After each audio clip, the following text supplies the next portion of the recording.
Good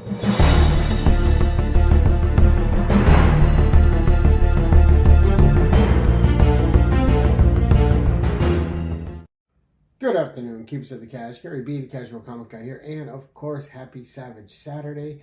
Now, this week, we're reviewing, hopefully with not a lot of spoilers, issue number 21 of Conan the Barbarian from Titan Comics, which kicks off a new arc. And we're reviewing this one most importantly because if you haven't jumped on this series yet, this is a great jumping on point. And also, it picks up at the end of a story that's not as well known to Conan readers as most of his other tales. So we're going to talk about it a second. We're going to get into the review, and we're going to tell you why this is a great jumping on point if you have not yet given Conan the Barbarian a chance over at Titan Comics. Now, in this issue, which we have beautiful covers, right? We have cover A, Dan Panosian. Great cover. Stunning, just looks fantastic. Conan in the foreground, tough as nails. All right, and then we have the Maria Wolf cover.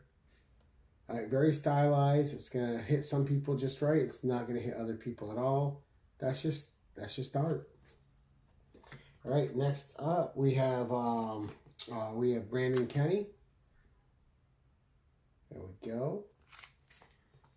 Then we have this one. I kind of like the feel of it. I like the greens, and it has a bit of mystery about it. This is from Mindy Lee. So nice cover there. And then, of course, we had Jay Gonzo on this cover. And then last, and obviously not least, we had the Dan Panosian Virgin variant. And there was also a foil of this, which I do not yet have. But there you go. So we have these for issue 21. Now, issue 21 opens with a narrative going, and Conan with a blonde beneath him on an altar while Conan is fighting a giant bat beast from the outer dark or the outer world. And as soon as I saw the image, I instantly knew what the story was because I've read the story. I have the very first printing of the story here from 1967. It was a story that Robert E. Howard wrote, and it never got published while he was alive.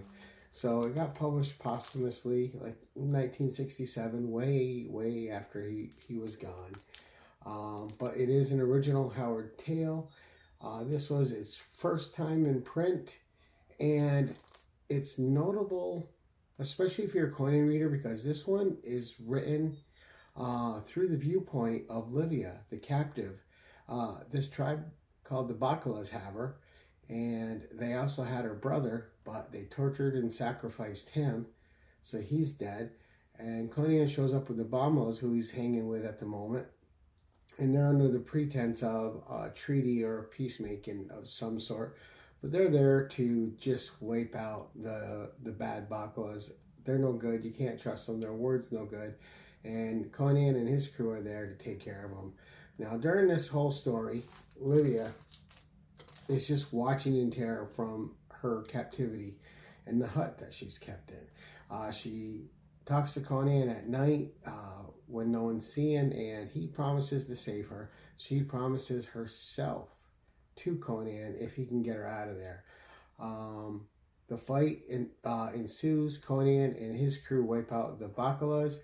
And Livia seeing this, and Conan in his fiery rage, covered in blood, she panics and takes off on a horse. She gets into this valley, which is filled with lotus. These women come to her. They have obviously human form, but their eyes aren't human. And they kind of drug her to sacrifice her. They lay her on this altar where this great bat beast is coming to take her away.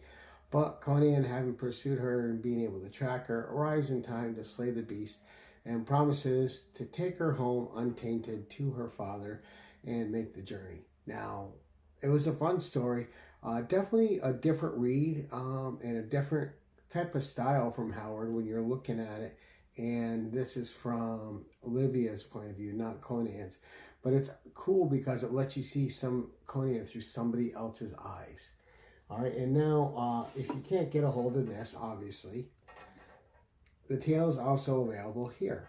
Definitely worth a read, especially if you're a Conan fan. And this is Coming of Conan the Cimmerian. This is probably, I love these Ballantine books. I thought they were just a great format for the Conan stories. But also available there. I'm sure it's available in many other forms as well. These are just the two prevalent ones that I know about. Now, with issue 21 of Conan the Barbarian, it picks up after the Veil of Lost Women ends, and Conan is riding with Livia on his horse, and the Bommel is behind him. He has taken her home. Her brother, Theodales, who was sacrificed, obviously they didn't bring his body along. He is just gone and not to be worried about. Livia's got her future to worry about and getting home safely. All right, so when this story begins, Conan and Livia and the Bommelers are riding away. They come across this village, and I'm really trying to keep this part, the comic itself, vague because I don't want to ruin it. They come across this village, which is far too friendly, which is an immediate warning. It sets all the senses off, right? Because you know it just can't be that way. So, well, we don't want to open that. But Conan knows something's wrong. His crew kind of does. Livia kind of does. But they're hungry. They're tired. They've been fighting. And some things happen. There's a capturing of Conan and his crew. And then there's a big reveal of a villain at the end, and another reveal before that villain of another villain. And she was cool. I'll show you a picture of her in there. But we're going to talk a little bit about this carry on. So this is a great continuation. It's cool to see a little bit more with Livia, although she's in different states of consciousness throughout this story. But when she is fully mentally there, it's fun to see Conan interact with her and the kind of relationship that's forming. Now, with this issue, it starts a new arc. And once you read this, you realize that this is definitely firmly leading into this summer's event, Scourge of the Serpent. And you want to get on board. You definitely want to pick this up. Now, I'm going to show you the page. This is just the first page. And just a great rendition there. But as soon as I saw that, I knew exactly what the story was. A great artist rendition of what happened in the story, because I instantly recognized it without any information as soon as I saw the picture, because the story left an imprint. Of course, the Howard prose leaves an imprint. And this artist, who is new to the title with this issue, just did a spectacular job in here. The backgrounds are great. The art is fantastic. Expressions are great. It's ominous when it's supposed to be ominous. It's moody. It's threatening. It puts you in the tale with Conan. Now, this artist, again, first time with this title, and his name is Fernando Danino, and what a great job. I'm looking forward to more stuff from him. And of course, Jim Zub wrote it. You had Diego Rodriguez on the coloring, and the coloring on this series has been top notch. Whichever colorer they have for whatever arc, they've all done great jobs. It's just been amazing. It really sucks you into the world. Of course, you have Richard Starkings and Tyler Smith doing the lettering, and Chris Butera as the editor. But this is a great jumping on point, because all the other storylines have kind of wrapped up. I'm sure you'll see hints and resolutions of minor things here and there. But if you've been thinking about giving this title a shot, if you've been thinking about adding something that's worth reading into your library, start with issue 21 of Conan if you haven't given it a chance. Jump on this new arc. Enjoy the art, enjoy the great storytelling by Jim Zub, who understands this world of Hyboria that Conan resides in, and just treat yourself. The writing in this is well paced. There's menace, there's Conan, just in all his perfect aspects, right? The womanizer part of him's there, the warrior part of him's there. The guy that can read the room better than anybody else is there. Also, the guy that sometimes has to give in just to survive and do things he doesn't want to do. All these elements are present, but most of all, his ferocious will to survive is there. I mean, you can tell just by reading this that there's no part of Conan that's given up an inch to anyone that's ahead of him. No matter the threats, no matter who they place there, Conan is going to survive it.